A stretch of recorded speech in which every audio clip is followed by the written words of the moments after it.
other shows we have for you to enjoy at myclassicradio.net. The Avengers was most certainly not a household name in South Africa prior to the radio series. With no national television service until 1976, the mechanism simply was not present in the country to show television programs to mass audiences. While many other countries reveled in the filmed adventures of John Steed and company, South Africa was not equipped to join in the fun. The series took Britain by storm and made a major impression in the American markets, being that greatest of rarities, a British series given a network transmission slot. However, as a filmed series, rather than a videotaped one, The Avengers was able to gain a modicum of exposure in South Africa through film rentals. Come and listen at myclassicradio.net. Okay, so we have the car payment, the rent, utilities, and the repair bill. What should we do? I know. I'm going to CashNetUSA.com. I can apply in minutes, get an instant decision, and if approved, we could have the money in our account as soon as the same business day. When you need money fast, be the hero. Go to CashNetUSA.com to apply for the money you need now. The exact timing as to when your loan funds will be available will be determined by your banking institution. Your Coca-Cola bottler presents Claudia, based on the famous play and novels by Rose Franken. Brought to you transcribed Monday through Friday by your friendly neighbor who bottles Coca-Cola. Relax, and while you're listening, refresh yourself. Have a Coke. And now, Claudia. Psst, Mother. David, you scared me half to death, coming in like a thief. Where's Claudia? Upstairs, feeding the baby. Oh, good. What on earth were you whispering for? I don't want her to hear us talk. Isn't it allowed anymore? Not on Claudia's birthday. What's going on? I told you, it's her birthday. Here's some boxes and things. I'll put them behind the sofa pillows. Yeah. Say, tell me, Mother. Has she been wondering about what I was going to give her today? If she has, she hasn't admitted it. That's strange. Claudia's usually so curious about presents. And so anxious. Maybe she's growing up. She's as grown up now as I want her to be. And you're as ungrown up as I want my son-in-law to be, too, calling Claudia from New York 6 times today just because it was her birthday. Her birthday had nothing to do with it. I just happened to like talking to my wife. Any objections to that? What do you think, David? What do you think about what? Hello, David. What do you think about none of your business? Hello, darling. Hello. Did the baby eat his dinner? Down to the last drool. You know, he's getting so he doesn't mind vegetables even. Then he can't be much of a man. Happy birthday, Mrs. Norton. Thank you, Mr. Norton. For the umpty-umph time today. Oh, David, it was such a long day. For no reason, I missed you more today than usual. That's what you get for calling her 6 times. Funny, but when I hang up the receiver, I'm more lonesome than before I pick it up.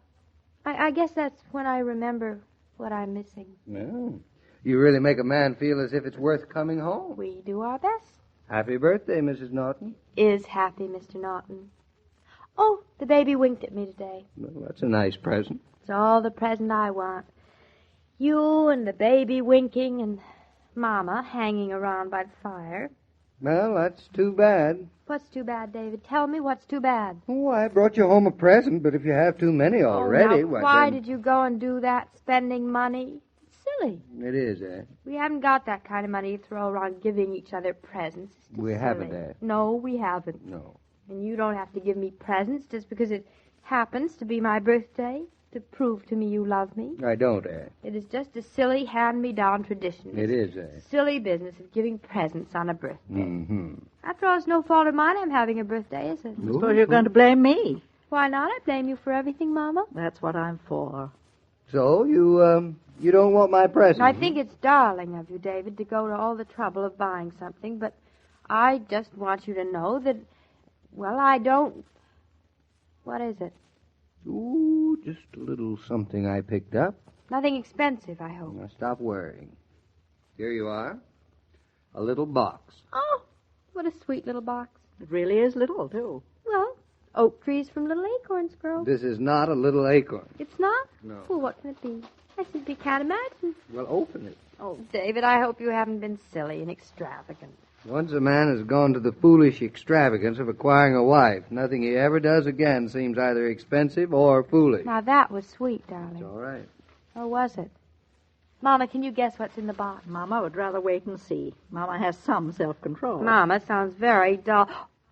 Look, it's beautiful. What is it? What is it? Well, can't you see what it is? It's a pin. David, it's lovely. Oh, it's not much. Not much. Well, it's a pin, and it's a lovely pin. It's a peacock. That's what it is. It's a peacock. It's to go on a pocketbook. Pocketbook? Mm-hmm. Why can't I just wear it in a dress or a hat or something? Because you don't wear hats. Oh. Well, I wear dresses. It doesn't belong on a dress. Who says? The man at the store where I bought it. Oh, what's This he know? peacock belongs on a pocketbook. See, I never heard of such nonsense. Whoever saw peacocks on a pocketbook? I don't care about peacocks on a pocketbook. I care about them now. This peacock belongs on a black suede pocketbook. He would look stunning there. I shall wear him where I shall wear him, and it will not be on a black suede pocketbook. David, I love him. I'm devoted to him. Mm-hmm. Well, why won't you wear him on a black suede pocketbook? Because I don't want to. Because I don't want it. Oh, shut up. Or because you don't own a black suede pocketbook. And because I don't own one either. I don't want a black suede pocketbook. I never did. I never will. They rub off. She's sweet, isn't she? What she doesn't have, she doesn't want. My daughter has a beautiful spirit. Now, hush up, you two. You, David, have given me the present, and now your part is over. And Mama's only Mama. My, what a handsome bird he is. Who, me? Stunning. Well, you're not so bad, but I was speaking of the bird you just gave me. I think I'll wear him in the middle. In the middle of this black suede pocketbook. I told you, darling, I haven't got... David, what's in this box? Look and see. Oh, honestly, you fool. You haven't gone and bought me a black suede pocketbook, have you? Well, I bought you the pen, so I thought I ought to buy you the black suede pocketbook to match. It's so extravagant, darling. If you keep on being so extravagant, David, I won't have anything to put in the pocketbook. I'll give you a penny for luck. Oh, birthdays are so divine. Not that I need a birthday to make me happy, but they are divine. Are you going to be the kind of woman who says things are divine? Yes, divine. No. Such a divine word. I've always wanted to use it, but I never had the opportunity before. It's funny, I didn't think of presents all day long. You didn't? Not once. It's this morning when David didn't give me one before leaving the house. Ah, now we're hearing the true matter? story, David. Mm-hmm. Oh, will you look at this bag? Isn't it beautiful? Put the pin on it. Now go away, Mama. Leave me alone. These are my presents. David, you have the most exquisite taste. You really like it? Like it? Oh, it feels so chic. Well, it doesn't look very good with those brown calf shoes. I'll Now have to say listen, that. just because I have a beautiful new bag doesn't mean you have to criticize my favorite shoes. Mm-mm. The fact is that they don't go very well together. All right. I only carry the bag when I have on my tan shoes. Tan shoes and black suede. The tan shoes will match the peacock's tail feathers. David, you're really sweet. Just because I brought you a little present? Is that... No, darling, not. Just because you brought me a little present, because I know what it meant for you to buy it for me. Well, I must say that I can't stand the sight of that bag with those shoes you're wearing. Can't you think of anything to admire instead? It just seems to me that you have a black suede bag, you have to have shoes to match. Listen, who do you think you are, a millionaire? I don't have to be a millionaire so my wife can wear suede shoes, do I? Oh, Mama, it's awful to be married to a man who's a perfectionist. It's so expensive. Here. Try these on, see if they fit. Shoes? Shoes? Oh, where'd they come from? From the store. Where do you think I made them? You bought me shoes? Yes, I bought you shoes. Oh, for heaven's sake. You don't have to tell me I bought you shoes. I know I bought you shoes. They're black suede. David, I love them. You are an idiot. That's the thanks I get. It's all the thanks you deserve, spending your hard-earned money like water. Oh, look at these stunning shoes. Look, they fit me perfectly. They're not too small. No. They make your foot look small. Why do people always object to another person's foot looking small? Look, I can wiggle my toes and see. I don't see. They do look small. Stop fussing. I told the man your size, and he said they'd fit, but they do look small. David, a good shoe is supposed to make a person's foot look small. That's why they're so... David, these shoes must have cost a fortune. They're such beautiful quality. Money. Is that all you can think of? Oh, it's a good thing one of us thinks of it.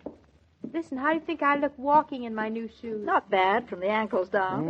I always did say you had a pretty nifty ankle. Oh, is that what you always did say? Oh, I feel absolutely wonderful. Well, if you can get those shoes to come back over here, there's something else that goes with them.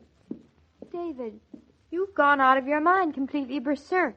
Well, if a man is berserk because he buys his wife a few things she's been needing desperately, well, Make then me sound as if I were going around threadbare. You wouldn't buy yourself anything if you were going around threadbare. Here. Black suede gloves? Oh, Mama. I'm never going to wear cotton or wool again. Never. Are they your size? Try 'em on. How'd you guess, David? No guess. Didn't you give me your hand well over a year ago, Mrs. Norton? See, that's what happens, Mama. You give a man your hand, and the next thing you know, he gives you a glove. Oh, was ever a woman so spoiled? Not that I know of. Gloves and shoes and a pocketbook, a pin. Say, what are you going to wear all those things with? With a dress, what do you think? What dress? Now, how do I know what dress? I'm not in my closet. Do you have a decent dress to your name? What do you think I've been wearing this last year? Well, you can't wear a dress you've been wearing for this last year with shoes you haven't worn for an hour. And why not? Because it just isn't done, that's why. By who? I mean, whom? By the leading young women of the community. Oh, honest. By wives of prominent young architects. Well, that just shows how much you know about wives of prominent young architects. Why, black suede accessories go with practically everything, don't they, Mama? They're very adaptable. See? Well, I wouldn't buy my wife black suede accessories to go with practically anything, thank you. And since she doesn't have the sense to realize that black suede accessories should be worn with a very special and spiffy black dress, I just simply have to take matters into my own hands. I'll be right back. Hey, where are you going, David? Out into the hall. Oh, Mama. It's so wonderful to be married to an idiot. How you ever inveigled him into marrying you, I'll never know. Mama, did you help him buy these things? I did not. I didn't even know about it. Oh, poor darling. He must have hated every minute of it. You know how he hates shopping and to buy women things. He must have been miserable. He wanted to do it. I know, but even so, it must have been an enormous effort for him. A diamond bracelet wouldn't be half as valuable to me as that effort, Mama. I should hope not. Still, I'd love to have seen him in the store with those sales ladies. Poor thing. Mrs. Norton, hold this up to your face and see how it looks. David, you idiot, you nincompoop. Yeah, what have I done now? This dress, David, it must have cost a fortune. Well, so what? So what? I'll tell you so what later. Mama, look at this. Look at the lace around the neck. Look at the fullness of the skirt. Isn't Look it at the way beautiful? their sleeves turn. David, Oh, where'd you ever get your heavens. training in shopping for women's clothes? Oh, that is a secret. From now on, darling, you're going to do all my shopping. No, thank you. Oh, this is the most beautiful dress I ever owned. Oh, David, you fool, you big dope. How can you be so sweet? I just happen to be in love with my wife. And she's going to see that you stay in love with her if it takes until the day she dies. Now, stop sniffling. I can't help it. It's such a beautiful dress, and I love having birthdays. Well, you'd never know it. Before you received your present, you were happy, and now you're crying. That's the woman in her, David. I'm so happy, but not because of the dress and the shoes and the gloves and the bag and the pin you gave me, darling, but because you gave them to me. Oh, David, could you give me just something else? What? Could you give me an old handkerchief? I think I'm going to cry. At this time of year, probably more than at any other, there's a desire to extend hospitality, to invite friends and neighbors over for talk and music and refreshment. With a case of Coca-Cola in the house, such invitations can be readily extended. Everybody likes ice-cold Coke. It's all you need to say, welcome. Well, do you approve, Mr. King? I approve of the whole business. Presents, sentiments, and all. So do I. I remember when Claudia was little. She objected very much to her birthday being so near Christmas. You know why. Well, she's changed her mind about that, eh? David has. Well, Claudia's going to have the opportunity to wear her new clothes very soon. Night after tomorrow. Really? The children were planning to spend New Year's Eve at home. Well, that all changes tomorrow. Good. I like to see them step out. You're only young once. Not according to old Jared Tucker, who doesn't mind a bit of stepping out himself. Well, see you tomorrow, Mrs. Brown. Goodbye, Joe. Every day, Monday through Friday, Claudia comes to you transcribed with the best wishes of your friendly neighbor who bottles Coca-Cola. So listen again tomorrow at the same time. And now this is Joe King saying au revoir. And remember, whoever you are, whatever you do, wherever you may be, when you think of refreshment, think of Coca-Cola. For Coca-Cola makes any pause the pause that refreshes, and ice-cold Coca-Cola is everywhere. This broadcast of Claudia was supervised and directed by William Brown Maloney. And now, here's a word from your friendly neighbor who bottles Coca-Cola.